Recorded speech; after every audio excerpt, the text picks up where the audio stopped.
So hello everyone and welcome back to my channel. तो लेकर हाजिर हूं आप सभी के लिए एक और नया रोमांटिक कॉमेडी कोरियन ड्रामा जिसका नाम है क्वीन ऑफ टीयर्स। तो कहानी की शुरुआत में ही हमें मेल लीड नव और फीमेल लीड हेन की शादी दिखाई जाती है, जहां दोनों की काफी ज्यादा हैप्पीली एंड धूमधाम से शादी होती है। नव अपने वॉइस ओवर से बताता है कि तब सबका कहना था कि हमारी शादी वेडिंग ऑफ द सेंचुरी है। कोरिया की सबसे अमीर और पावरफुल फैमिली की वारिस ने एक नए एम्प्लॉय से शादी की। हम दोनों हमारी शादी से बहुत ज्यादा खुश हैं। इसके बाद ही हमें इन दोनों के बहुत सारे स्वीट सीन्स दिखाए जाते हैं। इससे हमें भी लगता है कि दोनों अपने मैरिड लाइफ में बहुत ज्यादा खुश है। दिन हम देखते हैं कि हन वो यह सब एक इंटरव्यू के दौरान बता रहा था। वो आगे बताता है कि हमारी शादी को 3 साल हो गए पर अभी लगता है कि जैसे कल ही तो हमारी शादी हुई। लोग हमेशा मुझसे पूछते हैं देश की मोस्ट पावरफुल फैमिली का हिस्सा बनकर और एक क्वीन का हस्बैंड बनकर मैं कैसा फील करता हूँ। तो इसका जवाब है कि मैं बस एक लकी इंसान हूँ जिसे मैंने प्यार किया, उससे मेरी शादी हो गई। इसके साथ ही हेन का भी इंटरव्यू लिया जा रहा था। इसमें वो बताती है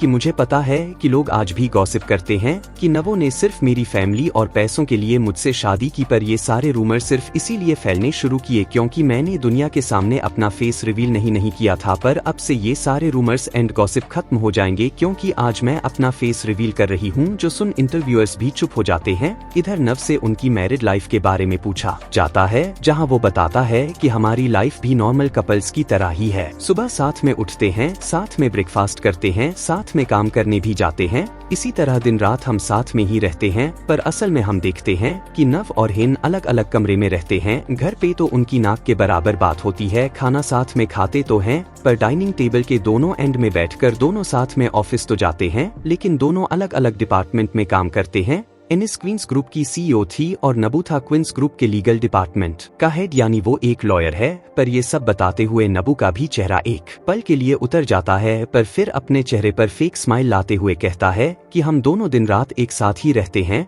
इससे मैं बहुत ज्यादा खुश हूँ। इधर हिन से उनकी पहली मुलाकात के बारे में पूछा जाता है तो हिन बताती है कि 5 साल पहले मैं अब्रॉड से वापस आई थी। तब मैंने क्वींस ग्रुप ज्वाइन किया एक इंटर्न बनकर, बिल्कुल किसी अंडरकवर एजेंट की तरह, क्योंकि मेरी असली आइडेंटिटी के बारे में किसी को भी पता नहीं था। पर हिन को तब कोई काम नहीं आता था, उसे तो फोटोकॉपियर भी चलाना नहीं आता था। अब मशीन ऑन नहीं हो रही थी, इसलिए हिन तो उसे लात मारने लग जाती है। इसे तब नवो ने देखा था तो वो आकर मशीन ऑन कर देता है। इसी तरह नवो ने बहुत बार हेन की मदद की थी। हेन कहती कि मुझे समझने में देर नहीं हुई कि नव मुझे लाइक करता है, इसलिए मेरी मदद करने के बहाने मुझसे फ्लर्ट कर रहा है। पर जब उनकी पहली मुलाकात के बारे में नव से पूछा जाता है तो वो भी इसी इंसिडेंट से शुरू करता है और बताता है कि ऐसा कुछ नहीं था। हेन फोटोकॉपियर को बहुत लात मार रही थी तो मुझे चिंता थी उस फोटोकॉपियर की, पर इतनी बार हेन की मदद करने के बाद जो है इनके लिए भी फिक्र होने लगी, क्योंकि तब वो बस एक न्यू इंटर्न थी और उसे कुछ नहीं आता था। वो हर काम में गलती करती थी, इसीलिए सब लोग उसके बारे में गॉसिप करते थे। पर तब तक हेन भी नव को लाइक करने लगी थी। नव को हेन के बारे में गॉसिप सुनकर बिल्कुल भी अच्छा नहीं लगता था, इसीलिए एक दिन वो हेन से कहता है अब ये गलती करना बंद करो वरना तुम्हें कंपनी से निकाल दिया जाएगा। हेन कहती है मुझे फर्क नहीं पड़ता। इस पे नवो कहता है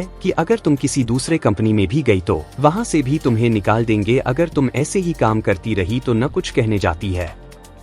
उससे पहले ही नवो कहता है जब भी कोई सुपीरियर तुम्हें डांटता है तो मुझे दिल से बुरा लगता है, मुझे तुम्हारी बहुत फिक्र होती है। उसन हिन उसे कहती है कि पर तुम्हें मेरे लिए दिल से बुरा क्यों लगता है, तुम्हें मेरी इतनी फिक्र क्यों होती है। इस पे नव से कुछ कह नहीं पा रहा था। इन कहती कि जब मुझे डांट पड़ती है तो भला तुम्हें क्यों मेरी फिक्र होती है। नव तो नर्वस होने लगता है। नहिन उससे कहती है कि अच्छे से इस बारे में सोचना और फिर मुझे बताना ऐसा क्यों होता है। ये बोलकर वो चली जाती है। फिर रात को ऑफिस बंद होने के बाद न बाहर अपने ड्राइवर को कॉल करके आने के लिए कहती है। बहुत बारिश हो रही थी तभी नव यहाँ पर आता है और उससे पूछता है कि क्या तुम्हारे पास अम्ब्रेला नहीं है। एन कहती नहीं तो नव उसे अपना अम्ब्रेला ऑफर करता है और कहता है कि तुम्हें हमेशा मदद की जरूरत पड़ती है और तुम्हें परेशान देखना मुझे अच्छा नहीं लगता। सुनहन उससे पूछती है कि पहले तो तुम्हें मेरी फिक्र होती थी और अब तुम मुझे परेशानी में देख नहीं सकते, ऐसा क्यों। तो यन वो उसे हिम्मत करके बताने लगता है कि मैंने तुम्हें इस बारे में नहीं बताया था क्योंकि मुझे लगा था कि तुम इसे अनकंफर्टेबल फील करोगी, बट मैं तुम्हें बताना चाहता हूँ कि मैं सोल नेशनल यूनिवर्सिटी के लॉ स्कूल का ग्रेजुएट हूँ। मेरा घर है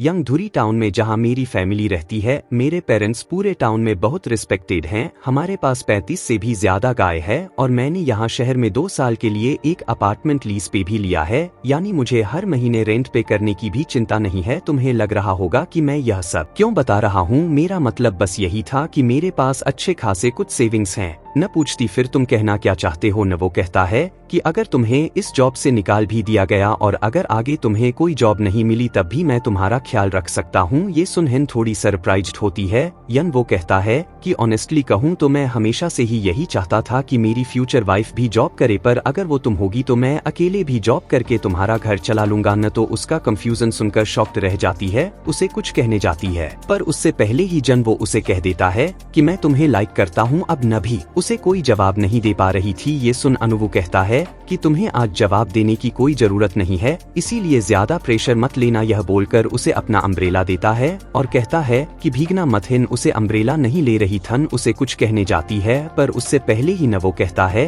कि अपना ख्याल रखना और ये बोलकर वो बारिश में ही निकल जाता है। उसे जाते हुए देखकर हिन कहती कि मैं तो कह रही थी कि मेरा ड्राइवर मुझे पक करने के लिए आने वाला है, पर इसके बाद तो हिन और ज्यादा इम्प्रेस हो गई थी और नव को लाइक करने लगी थी। कमिंग बैक टू प्रेजेंट हिन बताती है कि ऐसे हमारी लव स्टोरी की शुरुआत हुई थी। हमने काफी टाइम तक डेट किया पर जैसे उसे मेरी फैमिली की बारे में पता चला वो रिजाइन देखकर अपने होम टाउन चला गया। मेरे कॉल्स इग्नोर करने लगे, उसे बात करना बंद कर दिया। फ्लैशबैक में हम देखते हैं नव अपने रूम में था और हेन को ही याद कर रहा था। तभी उसके फोन पर हेन का मैसेज आता है जिसमें वो नव को बाहर आने के लिए कहती है। तभी नव को हेलीकॉप्टर की आवाज सुनाई देती है। बाहर आकर देखता है तो उनके खेत में एक हेलीकॉप्टर लैंड करता है जिसमें से ही निकलती है, जिसे देख टाउन के सब लोग तो हैरान रह जाते हैं। दोनों एक दूसरे के आमने सामने होते हैं। इन चिल्लाकर कहती कि क्या तुम मुझे ऐसे ही छोड़ दोगे। अभी नव भी उससे बहुत प्यार करता था इसलिए वो भागकर जाता ने उसे गले लगा लेता है। इससे दोनों ही बहुत खुश होते हैं।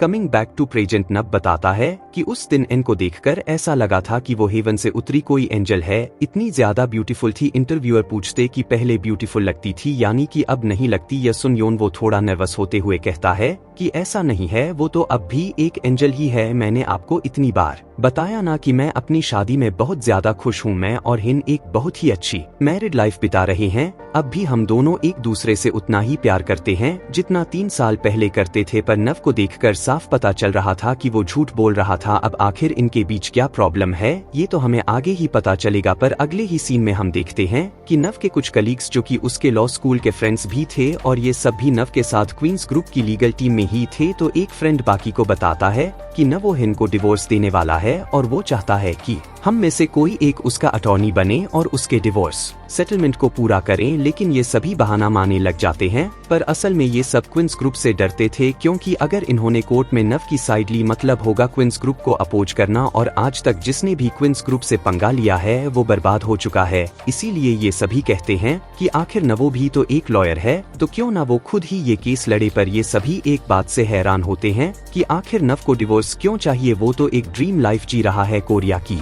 सबसे अमीर फैमिली का दामाद बनकर कोई पागल ही होगा जो ऐसी जिंदगी छोड़ना चाहेगा और क्वींस ग्रुप के खिलाफ जाएगा। इसके बाद ही हम हिन को देखते हैं जो कि अपने ऑफिस आती है और अपने असिस्टेंट से पूछती है क्या मुझे एक ट्रिलियन क्लब की ओर से ग्रुप चैट का इनवाइट आया। असिस्टेंट बताती कि नहीं क्योंकि हमारी मंथली सेल 900 बिलियन का है। इनके थे इतना भी बड़ा डिफरेंस नहीं है, एक ट्रिलियन होने में बस 100 बिलियन का फर्क था। और एक इंटरनेशनल ब्रांड है हर शाइना करके जो सिर्फ उन्हीं कंपनीज के साथ कोलैबोरेट करता है जो इस ट्रिलियन क्लब में होता है। इसीलिए हिन डिसाइड करती है कि जिन ब्रांड्स का अच्छा सेल नहीं होता वो उन सारे ब्रांड्स को अपनी कंपनी से कट ऑफ कर देगी। तो हिन तुरंत एक मीटिंग बुलाती है जहां उसे उनके कंपनी के उन सारे ब्रांड्स का नाम मिल जाता है जिनकी सेल कम है। वो इन सारे ब्रांड्स को बंद करने का ऑर्डर देती है। पर एक डायरेक्टर बताते हैं कि हमने लीगल टीम से बात की इस बारे में, लेकिन उन्होंने मना कर दिया कि हम इन ब्रांड्स को ऐसे अचानक बंद नहीं कर सकते। एन गुस्से में पूछते कि किसने कहा तो डायरेक्टर बताते हैं कि मिस्टर नव ने, जिसके अगले ही सीन में एन की असिस्टेंट नव के डिपार्टमेंट में जाती है और उसे बताती है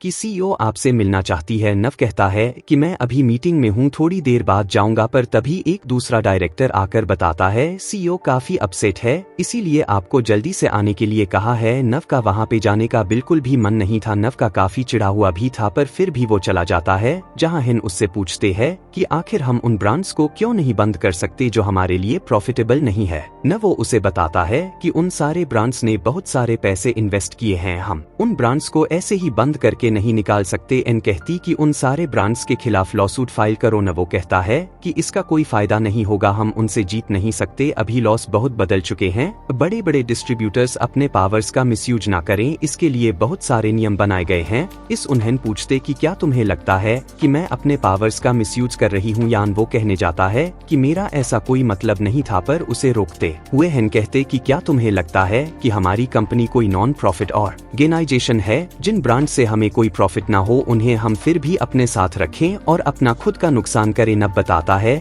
कि सेल्स डिपार्टमेंट में गड़बड़ी है, वो लोग उन ब्रांड्स को ज्यादा प्रमोट नहीं करते, इससे लोगों को उन ब्रांड्स के बारे में पता ही नहीं चलता, जिस वजह से उनकी सेल्स कम होती है। इसके लिए भी वो ब्रांड्स हमारे खिलाफ कंप्लेंट कर सकती है, वो लोग मीडिया में भी जा सकते हैं, इवन हमारे खिलाफ केस भी कर सकते हैं, जिससे हमारे लिए प्रॉब्लम और ज्यादा बढ़ जाएगी। इससे अच्छा होगा कि हम उन ब्रांड्स को हेल्प करें, उन ब्रांड्स को अच्छे से प्रमोट करने में, जिससे हमारी सेल्स बढ़ सके। या उसने न उसे कहती कि मिस्टर हिन, क्या मैंने आपसे कोई एडवाइस मांगी, मैं आपको बता रही हूँ उन ब्रांड्स को बंद करने के लिए, अगर वो लोग नहीं मानते तो उन पे केस करो और उनके खिलाफ केस जीतो, जो आपकी लीगल टीम की जिम्मेदारी है। यनब को काफी गुस्सा तो आता है, पर फिर भी वो यस मैम कहता है। उसके बाद ही हिन चली जाती है तो यनब भी उसके बाद चला जाता है। वो लिफ्ट में जाता है, तभी उसके पास हिन आती है जो लिफ्ट बंद कर देती है। उसे कहती है कि क्या तुम्हें बहुत ज्यादा जल्दी है दूसरों के सामने यह दिखाने की कि हम दोनों में बनती नहीं है। न वो कहता है कि हमारे रिलेशनशिप से इसका कोई लेना देना नहीं है। इस पे हिन कहते हैं कि तभी तुम मेरे खिलाफ जा रहे हो, मैं जिस स्टोर मैनेजर को निकालने वाली थी तुमने पहले उसे मेरे बारे में वार्निंग दे दिया। न वो कहता है कि वो मैनेजर हमारे साथ बहुत पहले से काम करते हैं, वो अभी बहुत हार्ड वर्किंग है, छोटी सी गलती के लिए उन्हें निकालना सही नहीं है। जो सुन